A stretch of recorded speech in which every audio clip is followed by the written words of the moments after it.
네, 김경래 최강시사 듣고 계십니다. 이인영 더불어민주당 원내대표 좀 연결해 보겠습니다. 여러 가지 현안도 있고요. 파병 문제도 있고 검찰 문제도 있고요. 그리고 총선 준비 어떻게 되고 있는지 특히 공천 관련해 가지고 관심들이 많으시죠. 연결해 보겠습니다. 더불어민주당 이인영 원내대표입니다. 안녕하세요.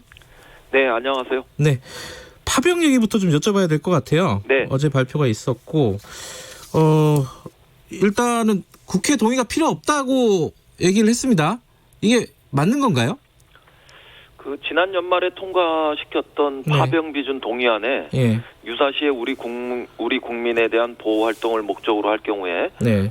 국회 동의 없이 작전 변경의 확대 이런 것들이 가능하다 이런 그 해석을 할 수 있는 부분들이 있죠. 예.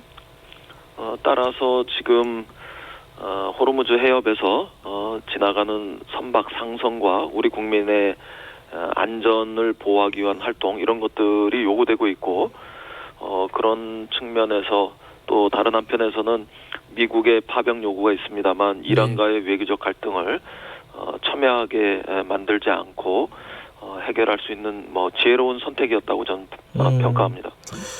예컨대 이제 정의당 심상정 대표 같은 경우에는 이게 아까 말씀하신 기본 목적이 이제 해적 퇴치인데 이게 이란하고 지금 적대시 되는 이란도 지금 이제 파병에 대해서 반대하는 입장을 발표를 했고요. 네. 이란을 적대시하는 이런 정책인데 우리 파병이 이게 국회 동의가 없는 게 맞는 거냐 이런 문제 제기를 했습니다. 엄밀하게 표현하면은 파병의 문제가 아니고요. 예. 우리 그 청해 부대의 작전 변경을 확대하는 네. 이런 것으로 이야기해야 옳을 것 같아요. 그리고 네.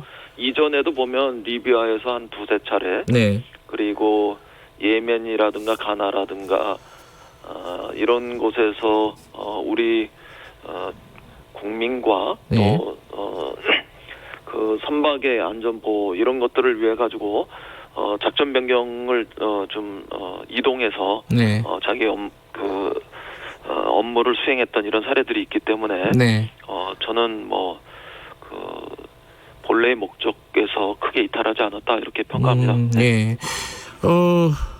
이게 근데 지금 이게 병사들 우리 국민을 전장에 보내는 거지 않습니까? 그렇습니다. 예, 안전 문제를 우려하는 목소리가 큰데 그런 점에서 우리 예. 정부도 이란 측에 우리의 입장을 설명하는 절차를 갖췄고 네. 이런 측에서도 그래라 이렇게 얘기는 하지 않았지만 예, 어느 예. 정도 이해는 표명한 것으로 알고 있습니다. 그럼 받아들일 수 없는 결정이라고 이란 외교부 쪽에서 얘기한 거는 그럼 어떻게 된 건가요? 그러니까 부분적으로 예.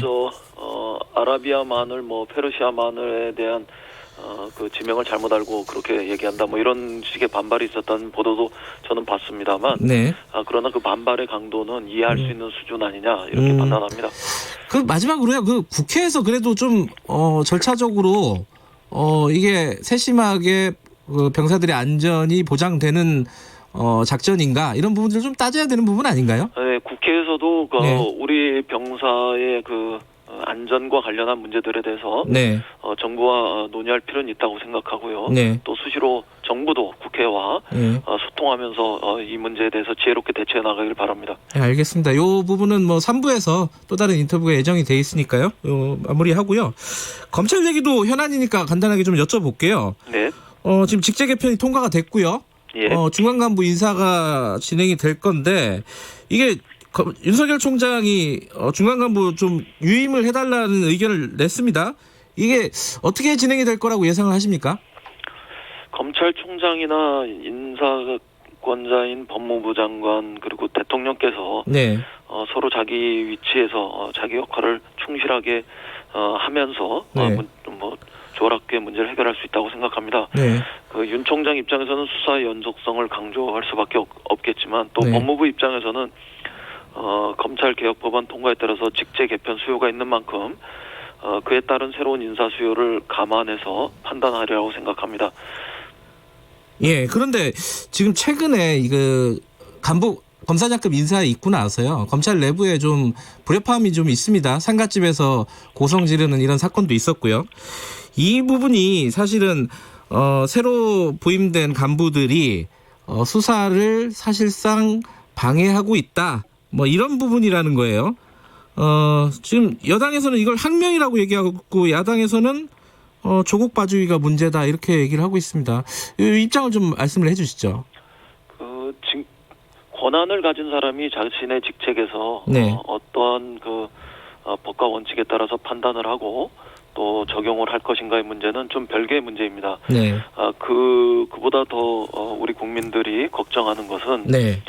공직자가 상갓집에서 난폭한 언행으로 이마살을 찌푸리는 행태를 연출한 것이라고 생각합니다. 네. 앞뒤 안 가리고 아무 곳에서나 아무렇게 얘기해도 되는 것이 검찰다운 행동이다, 검사다운 행동이다 이렇게 평가할 국민은 매우 소수일 거라고 생각합니다. 네. 이런 점을 해당 검사가 자성하고 또 자숙할 필요가 있다고 봅니다.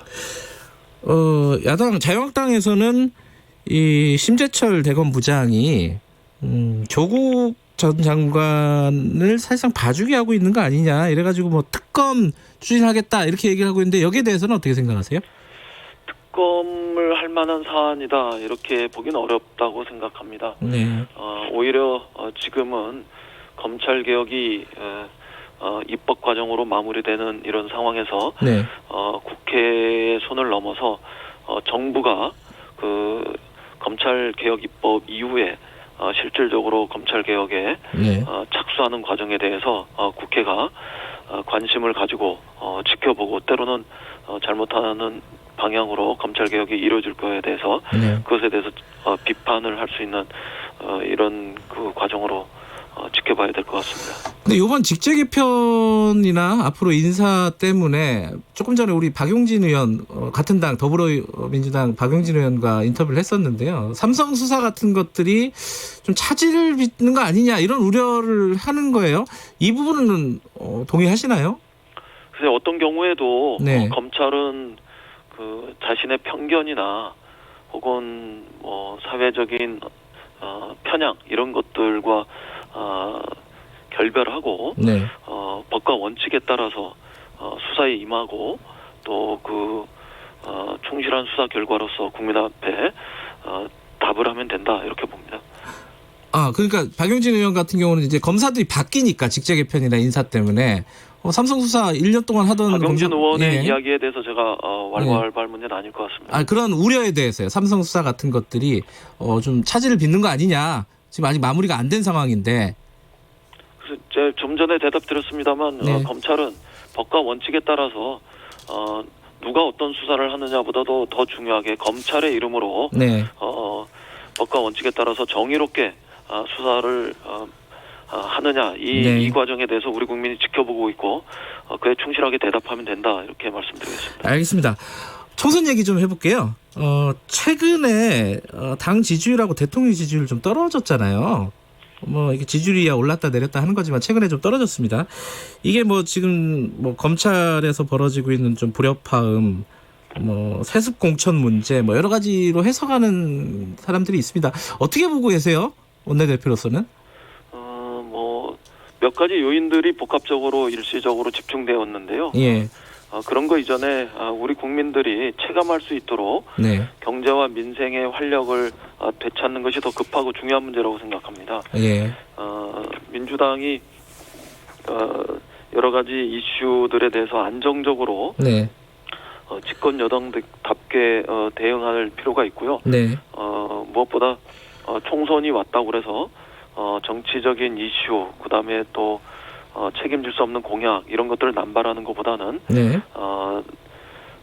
중소기업이라든가 또 자영업, 청년 이런 서민들의 민생 문제에 충실하게 낮은 곳에 임해서 해결하려는 노력을 견지하고 또 우리 경제가 부분적으로 회복세의 조짐을 보이고 있는 만큼 전체 경제의 활력을 증강시키기 위해서 책임 있는 정책과 대안을 제시하는 노력을 하는 것이 더 중요하다 이렇게 생각합니다.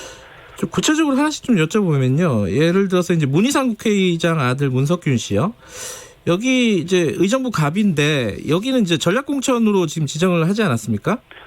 우리 당에서 예. 전략공천을 하는 조건이 몇 가지 있는데요. 네. 그 중에 현역 의원이 출마하지 않는 곳 이런 곳은 네. 전략공천 지역으로 선정할 수 있게 되어 있습니다. 그런 측면에서 13곳 지금 불출마 의사를 밝힌 13분의 의원님들 지역에 모두 한결같이 전략공천 지역으로 선정했다는 말씀을 드리고요. 예.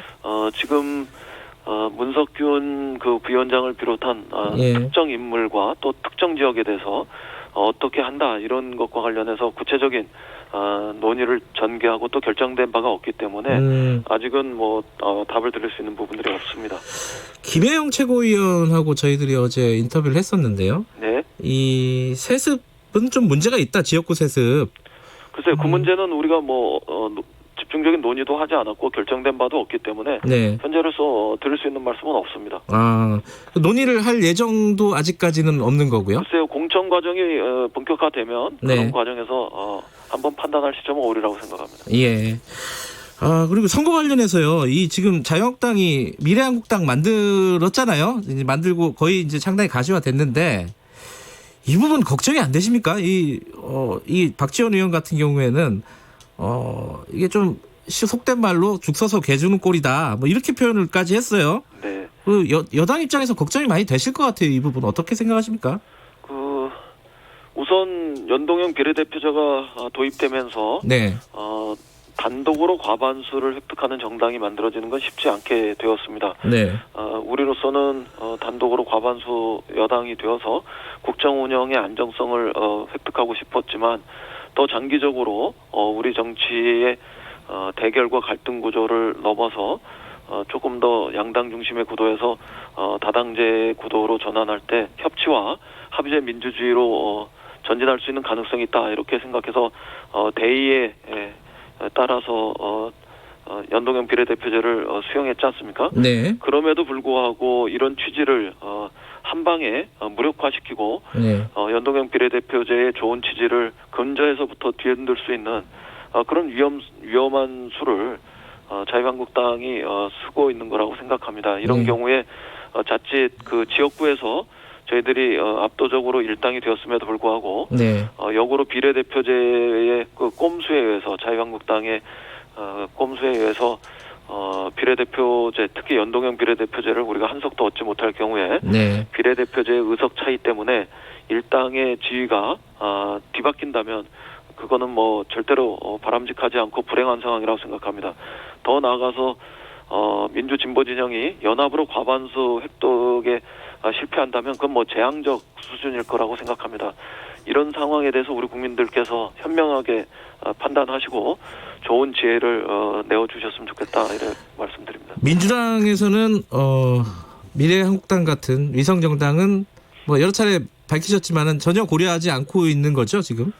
저희가 그 위성정당과 같은 이런 대응책을 강구하려면 차라리 이 이전에 존재했던 선거법 그대로 가서 단독 과반수를 확보하는 이런 노력을 했겠죠. 그래서 그 부분들은 우리로서는 선택할 수 있는 그런 손쉬운 방법은 절대로 아니다 이렇게 생각합니다. 국민들께서 현명하게 판단하고 지혜를 내어주셨으면 좋겠습니다. 이게 좀 큰 얘기긴 한데요. 이번 총선 여당에서는 어떻게 규정하고 계십니까? 정권 심판, 야당 심판 여러 가지 얘기 나오잖아요. 우리 국민들이 일반적으로 판단하십니다만 이번 총선 결과에 따라서 촛불 시민혁명이 완성될 수도 있고 또 문재인 정부가 성공으로 가는 마지막 관문을 열어젖히는 이런 결과가 나올 수 있다고 봅니다. 그리고 한 발 더 나아가면 총선에서 민주진보 진영이 승리하면 이제는 우리 사회 곳곳에서 보이지 않는 권력 질서로 작동하는 사회적 패권 이런 것들도 재균형을 찾을 수 있지 않을까 그렇게 기대합니다. 네. 구체적인 인물에 대해서도 몇 명 궁금한 분들이 있습니다. 임종석 전 비서실장. 정치 활동 재개하는 거 아니냐. 어제 정강정책 방송 연설 나서면서요. 어떻게 보세요? 가능성 있다고 보세요? 본인이 출마하지 않겠다 이렇게 이야기하면서도 우리 당의 승리와 문재인 정부의 성공을 위해서 할 수 있는 일은 다 하겠다. 이렇게 이야기를 했었기 때문에 우선 바라보시면 좋겠습니다. 그래서 연설 뭐 네. 이런 것은 그것이고 또 정치 활동의 재개는 별개 문제 아니냐 저는 그렇게 판단합니다. 민주당에서는 계속 권유하고 있다는 기사들은 많이 나오고 있어요. 맞나요, 이거는? 우리 당의 예. 많은 사람들 또 우리 당의 지지자들이 네. 임종석 전 실장이 이번 총선 과정에서 상당한 역할을 해줬으면 좋겠다. 뭐 이런 생각을 가지고 있는 건 사실입니다. 그러나 네. 최종적 판단은 본인이 할 거라고 생각합니다. 또 여러 명이 좀 궁금한데 정봉주 전 의원이요. 네. 이 지금 출마 선언을 했습니다. 이 부분은 당에서 어떻게 보십니까? 이게 과거에 좀 무리를 일으켰고 지금 그 현역 금태섭 의원 지역구에 출마하겠다고 했는데 당에서는 어떻게 평가하고 계세요? 긍정적인 평가와 또 부정적인 평가가 뭐 다 교차하고 있는 것 같습니다. 네. 본인이 어떤 그 취지로 어떤 의지로 금태섭 의원과 경선의 마음을 굳혔는지 이 점은 뭐 자세히 알지 못합니다. 이후 과정에서 우리 유권자들이 또 특히 강서구의 주민들께서 결론 내주시라고 생각합니다. 이 당 차원의 좀 리스크가 될 수도 있는 거 아니냐 이런 우려가 좀 있더라고요. 그래서 여쭤봤습니다. 네, 그 점이 긍정적 평가와 부정적 네. 평가를 다 동시에 가지고 있는 것이다. 이런 그 말씀을 드린 이유입니다. 네, 알겠습니다. 뭐 여쭤볼 게 산더미지만 여기에서 줄이도록 하겠습니다. 고맙습니다. 네, 네. 더불어민주당 이인영 원내대표.